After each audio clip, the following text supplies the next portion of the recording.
Good morning all of you. आज हम लोग पढ़ेंगे फोटोसिंथेसिस के बारे में, जिसे हिंदी में प्रकाश संश्लेषण कहा जाता है। और इसके पहले हम लोग सेल यूनिट पढ़ रहे थे। तो सेल यूनिट समाप्त हो चुका है और वहाँ से संबंधित कोई भी क्वेश्चंस होगा या आपको लगता है कि कोई यूनिट या कोई टॉपिक मिस हुआ है तो आप ज़रूर कमेंट करके बताइएगा, उसको भी कवर किया जाएगा। ठीक है, तो सेल के बाद हम लोग को पढ़ना क्या है, फोटोसिंथेसिस पढ़ना है। अब फोटोसिंथेसिस के बारे में आइए जानते हैं क्या है। दरअसल फोटोसिंथेसिस होता क्या है कि एनाबॉलिक प्रोसेस होता है। ठीक, एनाबॉलिक प्रोसेस होता है। एनाबॉलिक प्रोसेस का मतलब हो गया कि सिंपल कंपाउंड कन्वर्ट होता है कॉम्प्लेक्स कंपाउंड में। अब सिंपल कंपाउंड्स क्या हो गया, जो CO2 है और H2O है, ये आपका क्या है, सिंपल कंपाउंड है। जब दोनों आपस में मिल जाते हैं तो बनाते क्या हैं, ग्लूकोज का निर्माण करते हैं और साथ में ऑक्सीजन को रिलीज करते हैं। तो जो ग्लूकोज आपका ये बन रहा है, ये क्या हो गया, कॉम्प्लेक्स। ये दोनों आपस में क्या है, सिंपल, यानी CO2 H2O सिंपल है, ये मिल के बना क्या रहे हैं, ग्लूकोज। तो सिंपल से क्या बन गया आपका, कॉम्प्लेक्स। तो फोटोसिंथेसिस की अगर हम बात करें तो फोटोसिंथेसिस एक एनाबॉलिक प्रोसेस है और इसमें inorganic simple compounds means carbon dioxide और जल, कार्बन डाइऑक्साइड और जल प्रकाश ऊर्जा और क्लोरोफिल की उपस्थिति में कार्बोहाइड्रेट का निर्माण करते हैं, कार्बोहाइड्रेट का निर्माण करते हैं, जिसे प्रकाश संश्लेषण कहा जाता है। अब देखिए यहाँ फिगर में सिंपली तरीके से ये चीज़ बताया गया है कि एक प्लांट है, इस प्लांट में एक लीफ है। ठीक, अब इसी लीफ में क्या पाया जाएगा, देखिए इस लीफ में, अब प्लांट, इस लीफ में क्या होगा, क्लोरोफिल पाया जाएगा। ठीक है, इस प्लांट में क्लोरोफिल पाया जाएगा। अब सनलाइट्स, जो सनलाइट है उसकी उपस्थिति में, क्लोरोफिल और सनलाइट की उपस्थिति में कार्बन डाइऑक्साइड और जल मिल करके कार्बोहाइड्रेट और ग्लूकोज का निर्माण करते हैं। जल कहाँ से प्राप्त होता है, ऑस्मोसिस की क्रिया के द्वारा पौधे को जल, यानी ज़मीन से जल प्राप्त करता है ऑस्मोसिस क्रिया द्वारा। कार्बन डाइऑक्साइड एटमॉस्फेयर में जो रहता है उसको एब्जॉर्ब करता है। तो कार्बन डाइऑक्साइड एटमॉस्फेयर से जल को ज़मीन से प्राप्त करके या दोनों मिल करके कार्बोहाइड्रेट का निर्माण करते हैं। Means simple complex compound to complex compound का निर्माण होता है, जिसे एनाबॉलिक प्रोसेस कहते हैं।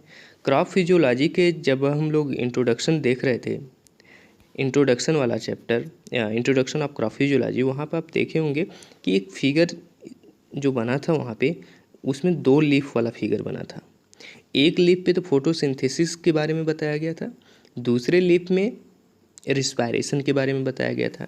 तो रिस्पायरेशन होता क्या है, इसका उल्टा होता है। मीन्स जो यहाँ पे ग्लूकोज बना है, उस ग्लूकोज को क्या करेगा, रिस्पायरेशन में श्वसन की क्रिया जब होगी, रिस्पायरेशन जब होगा तो ग्लूकोज का क्या होगा, विखंडन होगा, यानी कि उस ग्लूकोज को एज ए एनर्जी के रूप में उपयोग करेगा। तो उससे क्या होगा कि जो उसके जल के मॉलिक्यूल्स हैं और कार्बन डाइऑक्साइड के मॉलिक्यूल्स हैं वो अलग हो जाएंगे। तो यहाँ पे क्या हो रहा है, उल्टा हो रहा है, यानी कि ग्लूकोज जो कॉम्प्लेक्स कंपाउंड है वो कन्वर्ट किस में हो रहा है, सिंपल कंपाउंड में, जिसको कहा जाता है कैटाबोलिक। ये यहाँ पे टर्म याद रखना बहुत ज़रूरी है, समझना कॉन्सेप्ट कि कैटाबोलिक क्या होता है, एनाबोलिक क्या होता है। इन दोनों को मिला करके, कैटाबोलिक और एनाबोलिक को मिला करके कहा जाता है मेटाबोलिज्म, मेटाबोलिज्म। ठीक है, एनाबोलिज्म, एनाबोलिज्म और कैटाबोलिज्म को मिला करके कहा जाता है मेटाबोलिज्म। तो अब हो क्या रहा है कि एनाबोलिज्म में क्या हो रहा है कि 2 सिंपल कंपाउंड्स मिलकर के कॉम्प्लेक्स कंपाउंड बनाते हैं, और कैटाबोलिज्म में क्या हो रहा है, कंपाउंड कॉम्प्लेक्स कन्वर्ट होते हैं सिंपल कॉम्प्लेक्स। एनाबोलिज्म कहाँ पे होता है, आपका एनाबोलिज्म जो होता है फोटोसिंथेसिस में होगा, एनाबोलिज्म जो होगा वो फोटोसिंथेसिस में होगा। कैटाबोलिज्म जो होगा वो आपका रिस्पायरेशन की क्रिया होगी। तो यहाँ पे कोई किसी प्रकार का कन्फ्यूजन नहीं होना चाहिए। दूसरी चीज़, जब एनाबोलिक क्रिया होगा तो पौधे का ड्राई वेट बढ़ेगा। ठीक है, ड्राई वेट का मतलब हो गया कि मान लीजिए पौधा है, ये 100 ग्राम का है, ठीक, 1000 ग्राम का है मान लीजिए, तो 1000 ग्राम का है। जब आप इसको सुखवाएंगे तो यहाँ पे क्या होगा, ये मान लीजिए 500 ग्राम का बचा, तो जब सूखने के बाद यानी कि पूरी तरह से वाटर जब निकल गया, उसके बाद जो वेट बचता है उसी को ड्राई वेट कहा जाता है। तो जितने ज़्यादा एनाबॉलिक क्रिया होगी वो ड्राई वेट उतने ज़्यादा बढ़ेगा।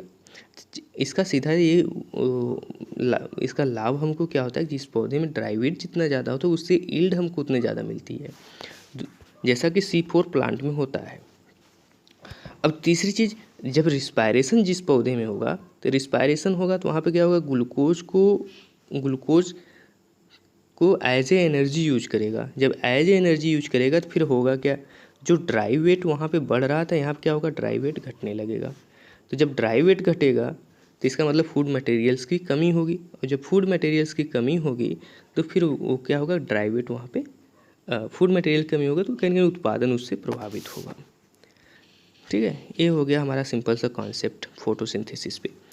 अब देखिए होता क्या है कि यहाँ पे जो रिएक्शंस लिखा गया था वो बैलेंसिंग फॉर्म में नहीं था, यानी केमिकल्स बैलेंसिंग होता है उस फॉर्म में नहीं था। तो वहाँ यहाँ पे उस चीज़ को सही तरीके से लिखा गया है, यानी सही रिएक्शंस जो होता है ये है। अगर यहाँ पे सिंपल से लिखा गया है कि C6CO2 है और 12H2O, इनका आपस में रिएक्शन होता है सनलाइट्स और क्लोरोफिल की उपस्थिति में। क्लोरोफिल की उपस्थिति मीन्स कि जो क्लोरोफिल होता है, एक क्लोरोफिल ही सनलाइट को एब्जॉर्ब करने की कैपेसिटी रखता है, और एक तरह से कहें कि यही क्या है, जो क्लोरोफिल में ही ये क्षमता है जो सनलाइट की एनर्जी है उसको कन्वर्ट कर देता है, किसमें, H2O में। ठीक है, तो एक तरह से अगर देखा जाए तो रॉ मटेरियल को कन्वर्ट किस में कर रहा है, ग्लूकोज में या कॉम्प्लेक्स कंपाउंड में। ठीक है, तो ये क्लोरोफिल कारण। और क्लोरोफिल क्या डिटेल में हम लोग पढ़े थे जब क्लोरोप्लास्ट पढ़े थे, chlorophyll A, chlorophyll B, C, D, E, bacterium जो क्लोरोफिल पाया जाता है उसके बारे में पढ़े थे। तो वहाँ से देख सकते हैं कि क्लोरोफिल के फंक्शंस के बारे में या क्लोरोफिल्स के टाइप्स के बारे में। जनरली जो होता है A और B, क्लोरोफिल A और B जो है नॉर्मली सभी पौधों में पाए जाते हैं। उसके अलावा कुछ स्पेसिफिक थे, यानी कुछ विशेष शैवाल में या कुछ विशेष एल्गी में पाए जाते थे, यानी कि अलग अलग स्पेसिफिक ऑर्गेनिज्म में पाए जाते थे। तो यहाँ पे जो क्रिया हो रही है, यानी कि जब कार्बन डाइऑक्साइड से ग्लूकोज का निर्माण होता है, ठीक है, जब कार्बन डाइऑक्साइड से ग्लूकोज का निर्माण होता है मीन्स हाइड्रोजन यहाँ से मिलेगा, तो जब ग्लूकोज का निर्माण होता है तो उसको कहा जाता है रिडक्शन।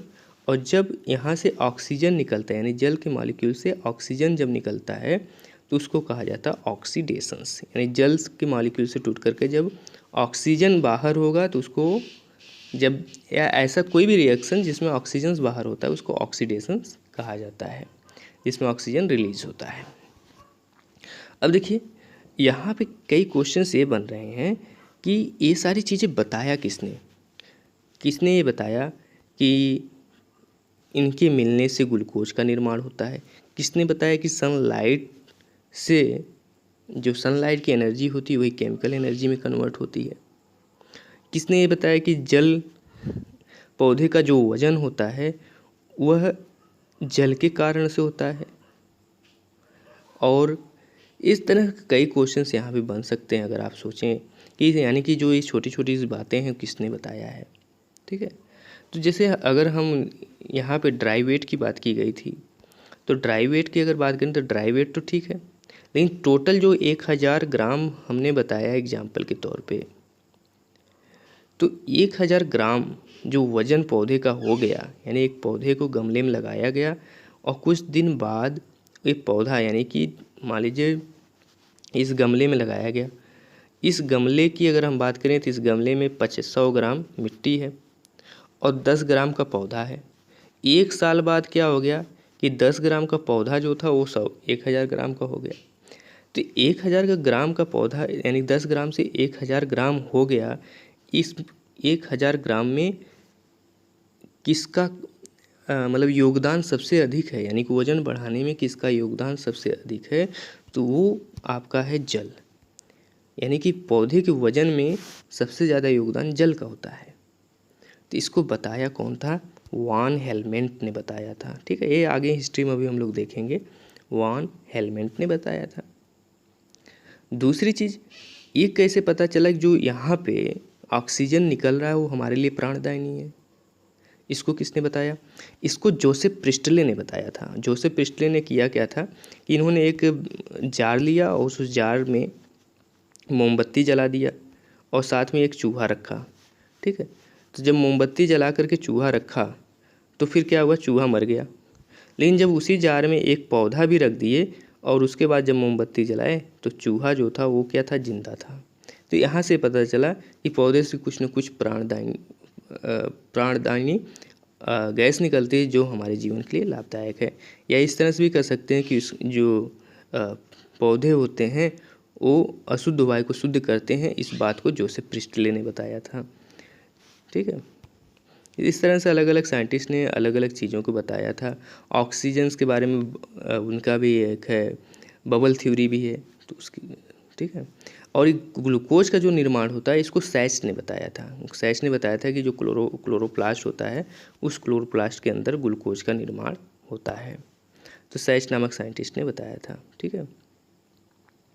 जो सनलाइट्स होती है, ईगलमैन साइंटिस्ट थे एक, और उन्होंने क्या कहा कि जो सनलाइट होती है इसमें से कई रेज निकलती है, ठीक है, कई रेज निकलती है, VIGOR, ठीक है, विग्योर, तो कई रेज निकलती है। अब इसमें जो लाइट स्पेक्ट्रम होती है इसमें से कौन सी रेज सबसे ज़्यादा फोटोसिंथेसिस कराने में योगदान करती है? तो जो लास्ट में R है, ठीक है, तो R लाइट के उपस्थिति में सबसे ज़्यादा फोटोसिंथेसिस होता है।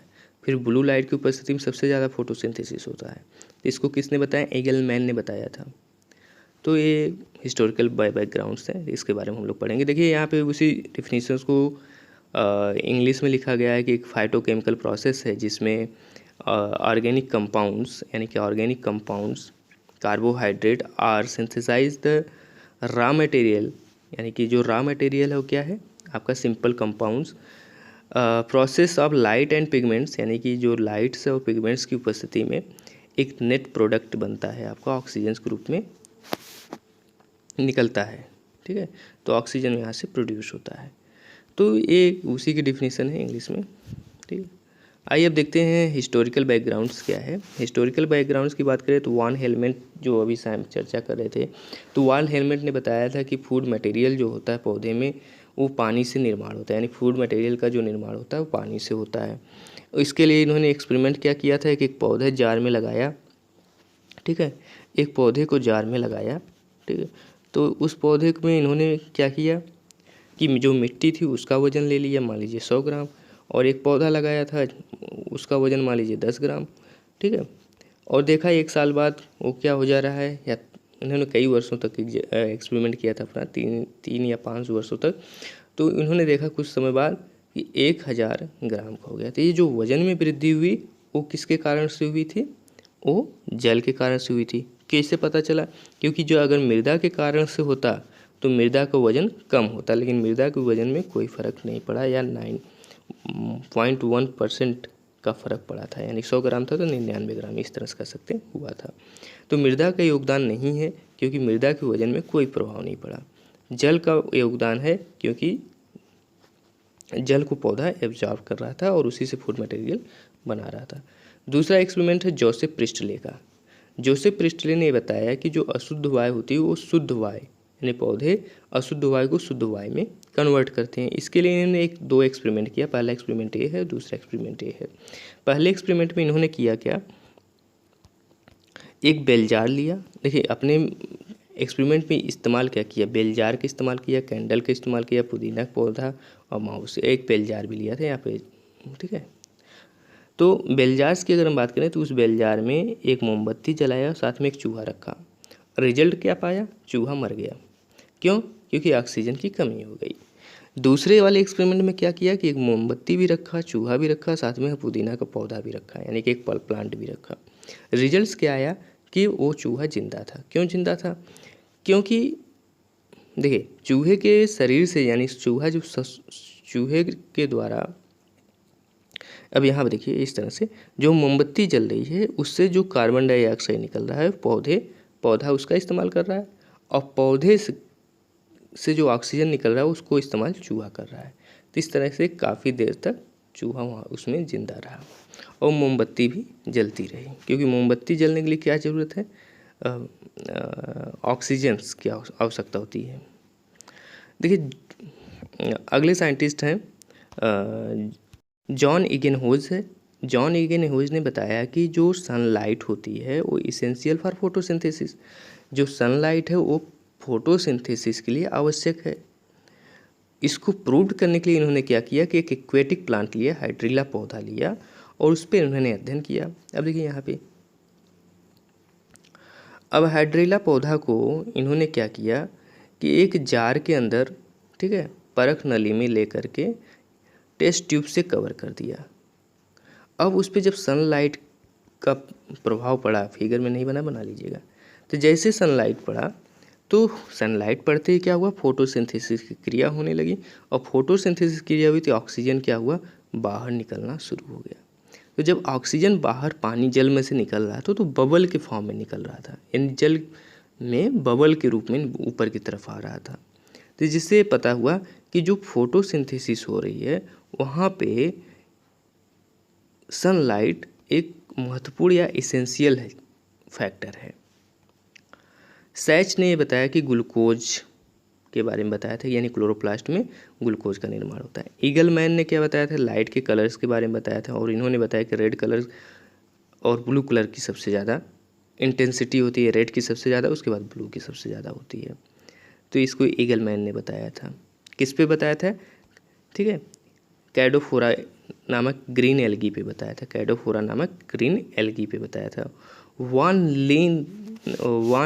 नील एक साइंटिस्ट हैं, इन्होंने अपना जो एक्सपेरिमेंट किया था वो पर्पल एंड ग्रीन बैक्टीरिया पे किया था और उसके अध्ययन के आधार पर बताया था कि हाइड्रोजन और कार्बन डाइऑक्साइड मिल करके उस बैक्टीरिया के अंदर कार्बोहाइड्रेट का निर्माण करते हैं, ठीक है, किसके द्वारा, फोटोसिंथेसिस के द्वारा।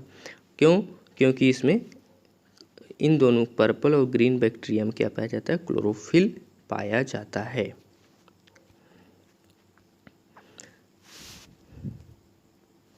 अगले साइंटिस्ट हैं थियोडोरे डी सॉजर्स, ठीक है, सॉजर्स, और इन्होंने ये बताया था कि H2O is the essential factor होता है, यानी कि जल जो है इसेंशियल फॉर फोटोसिंथेसिस।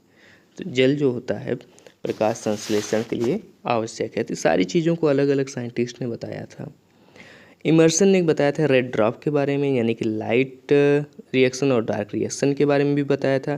तो रेड ड्रॉप का मतलब ये हो गया कि जो रेड लाइट होती है उस पर सबसे ज़्यादा फोटोसिंथेसिस होता है, लेकिन कितने वेव पे होता है, 700 वेव पे शायद होता है, माइक्रोवेव पे। लेकिन 680 जैसे उससे कम कर देते हैं 680 माइक्रोवेव पे, तो फोटोसिंथेसिस जो होता है, जो रेड वाली लाइट होती है उसमें ज़्यादा कमी आ जाती है, तो इसलिए इसको रेड ड्रॉप भी कहा जाता है। अगले जो साइंटिस्ट हैं वो स्टेफन हेल्स हैं। स्टेफन हेल्स एक जो इन्होंने एक्सपेरिमेंट किया था वो था हाफ लीफ एक्सपेरिमेंट। ये काफ़ी इंपॉर्टेंट है, बहुत एग्जाम में आता है। तो हाफ लीफ एक्सपेरिमेंट्स की अगर हम बात करें तो स्टेफन हेल्स ने किया था, और उसके लिए किया क्या था, स्टेफन हेल्स ने एक पौधा लिया, उस पौधे को क्या किया कि पोटेशियम हाइड्रोक्साइड से KOH से उसको कवर्ड कर दिया, ठीक है, पौधे की आधी पत्ती को KOH से कवर्ड कर दिया। अब इससे हुआ क्या, जो कार्बन डाइऑक्साइड थी जब उस भाग में पहुंच रही थी, यानी कि जहाँ पे कवर्ड किया था, तो क्लोरोफिल यानी जो पौधे की पत्ती थी यानी क्लोरोफिल था, उसको एब्जॉर्ब करने के पहले यानी स्टोमेटा में इंटर होने के पहले वो पोटेशियम हाइड्रोक्साइड से घुल जा रही थी, यानी कि उसमें मिक्स हो जा रही थी। तो जिसके कारण से वहाँ पर उस रीजन्स पे, यानी कि जहाँ पे KOH का असर था वहाँ पे फोटोसिंथेसिस नहीं हो पा रहा था। नतीजा क्या निकला उसका, यहाँ आप देखिए, ये रिजल्ट है उसका। वहाँ पे जिस भाग में KOH का असर था वहाँ पे फोटोसिंथेसिस नहीं हुआ, मीन्स वहाँ पे पत्ती का कलर उड़ गया या कलर लेस हो गया। लेकिन जिस भाग पे KOH का इफेक्ट नहीं था तो वहाँ पे पत्ती का कलर यानी ग्रीन कलर बना रहा। और क्यों बना रहा, क्योंकि वहाँ पे कंटिन्यू फूड सिंथेसिस की क्रिया होती रही, फूड मटेरियल्स का निर्माण होता रहा। तो ये जोसेफ प्रिस्टले ने बताया था, और इसी एक्सपेरिमेंट के आधार पर या इसके अलावा बहुत सारे एक्सपेरिमेंट हैं, लेकिन उनमें से एक महत्वपूर्ण था ये। तो इन सभी एक्सपेरिमेंट के आधार पे इन्हें फादर ऑफ क्रॉप फिजियोलॉजी भी कहा जाता है। इस चीज़ को भी आपको इंट्रोडक्शन ऑफ क्रॉप फिजियोलॉजी में बताया गया था कि स्टेफन हेल्स जो हैं वो फादर ऑफ प्लांट फिजियोलॉजी हैं। जेसी बोस जो है father of Indian plant pathology, father of Indian plant physiology हैं। तो ये आपका हो गया कि फोटोसिंथेसिस क्या है और फोटोसिंथेसिस के हिस्टोरिकल बैकग्राउंड्स क्या हैं, उसके बारे में आज का डिस्कशन था। तो अब इसके बाद आगे हम लोग देखेंगे कि जो फोटोसिंथेसिस होता है वो 2 फेज में होता है। फोटो डार्क रिएक्शन होता है और लाइट रिएक्शन होता है। जब लाइट रिएक्शन में जाएंगे तो इसमें भी 2 होता है, फोटो सिस्टम 1, फोटो सिस्टम 2। तो ये सब चीज़ों के बारे में अब आगे नेक्स्ट लेक्चर्स में मिलेगा। तो ओके, थैंक यू, धन्यवाद।